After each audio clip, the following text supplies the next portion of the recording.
Hey everyone, this here is Speedyfighter. Hope everyone is doing good today. Now, this video is going to be about the new episode of Game of Thrones, which is really exciting. Episode 2, Home. Now, this episode, just to start off, is a pretty awesome episode for me, and I'll get into exactly why it is. And I think anyone who's watched the episode should probably know why it's exciting to me. Now, if you haven't watched the episode, you should definitely not be watching this video right now. You should tune out, go watch the episode, and come back, and then you can watch this video because there will be spoiler alerts, and this is your only warning. There is spoiler alerts in this video. Spoiler alerts up to season 6, episode 2, or episode 3 technically. So make sure you watch the episode first, and then you come back and you can listen to my review. Also stay tuned until the end of the video because I will give the episode a review from 1 to 10. So make sure you stay tuned. Now to start the episode, it starts off with I think what a lot of people expected, which was Bran. Bran and the Three-Eyed Raven, we kind of get to see where he's at now. He wasn't in Season 5 at all. Yeah, not even a little bit, which was really surprising. I personally wasn't, I don't know, the biggest fan of Bran's storyline. I think obviously has potential, but it was kind of slow and boring. So I wasn't too, sad when I found out Bran wasn't in Season 5. However, now he's coming back in Season 6, and what I'm hearing about his storyline, I'm a little bit excited, especially if his storyline does reveal R plus L equals J, which anyone who knows the theories knows what I'm talking about with that. So yeah, he kind of goes into the past and we get to see a glimpse of Ned Stark when he's a kid. We also get to see something pretty exciting, which was Hodor when he was a kid, and we got to find out that Hodor actually could speak and say more than just Hodor, which was kind of neat. So that was cool. I mean, we still don't know why he just says Hodor all the time, but I'm sure we'll find that out. We also get to see Lyanna Stark, which pretty much, in my opinion, confirms that we're going to hear what happens at the Tower of Joy, and we're going to probably end up finding out that Lyanna Stark is Jon Snow's mother. So I really do have a feeling, especially since I started out episode 2, which is, the start of season 6 with that kind of in my opinion hints at that, which is kind of cool. Next we get into Jon Snow and Jon Snow's storyline, which is of course exciting. Now this was actually really satisfying. So essentially the wildlings, they now find out what happens to Jon, and they take over the wall and take down the Night Watch and throw all Sir Telly and all those other traitors in prison. And I think my favorite part was when the giant gets shot by an arrow. The dude, I think he released the arrow by accident, I'm pretty sure is what happened. And so he picks the guy up, smashes him against the wall with one hand, and just throws him. And then all the Night Watch traitors are just like, okay, we're not fighting. They just all drop their swords. Probably a smart idea, so. But that was really satisfying. Definitely really, really satisfying. So I'm glad that happened. But then we kind of skip into the Lannisters. So the Jon Snow part, I didn't even think they'd have Jon Snow, that portion, even in the episode, to be honest. So I was kind of surprised. So that we kind of skipped pretty quickly, which didn't shock me at all. Went into the Lannisters, and here we get to see Sir Robert Strong in action, and he is definitely an intimidating figure for sure. So I'm definitely excited to see more of Sir Robert Strong just destroying people.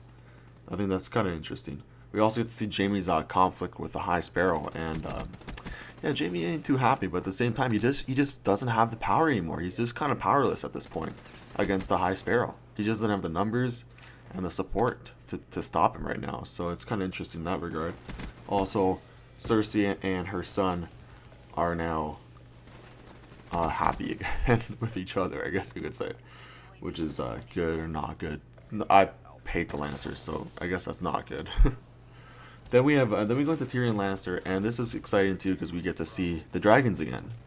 So Tyrion Lannister releases the dragons, which is awesome because I have a feeling. Actually, that's one thing we didn't see in the episode was Daenerys. So I have a feeling Daenerys is gonna be all right now that she has 3 dragons on the loose, 3 of her dragons on the loose, right? So that was kind of cool. It was kind of a neat moment, and god damn, does Tyrion have some balls? That's what I was thinking all the time. I'm like, damn, Tyrion's got the balls, man.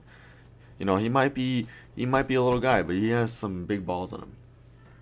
And then we go into Arya, and she's still in training. And now Jack and Hagar comes, and he starts leading her away probably back to the temple, and I have a feeling she might get her sight back, because she kind of seems like she kind of passed the test that they're trying to throw. They tried to throw at her, which is great. Arya is just strong as ever, and I think it's gonna start off slow, but Arya's storyline probably halfway through the season is gonna really pump up and like develop fast. I have a feeling. And then next is probably the second most exciting thing about the episode, which was the Boltons. So this caught me off guard.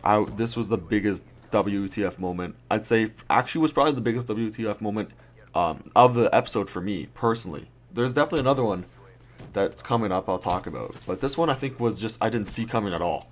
And it was Ramsay Snow killing his father, Roose Bolton. And the funny thing was, he killed his father in exactly what I was hoping that his father would die, which is like just a stab right to the gut, right in his face, stabs him there, in the gut, and just that's it. Like so personal, up close and personal. He just killed his father like that. I did not see that coming. That blew my mind. And then he kills technically his mother. It wasn't his actual mother, but technically his mother and his half brother with the hounds, which is like, come on, that's such a gory way to go. Honestly, Ramsay Snow is way worse than Joffrey. I don't think anyone can say otherwise. Ramsay Snow is definitely the biggest baddie of the living that we have for sure. But I really just don't think he's not gonna last too long. I think he might last the season and go into season 7, but that's about it. Even though he's this big baddie, he really isn't that big in the scale of the whole show itself. And then they're gonna go attack the wall, which was what he's hoping to do. He has no idea what he's attacking. He ain't attacking farm boys. He's gonna be attacking a giant. He's gonna be attacking tons of crazy wildlings. And Jon, well, I'll get to that in a bit. I'll stop there. I'll get to that in a bit. But yeah, so that blew my mind. I was just like, what the hell? Didn't see that coming at all.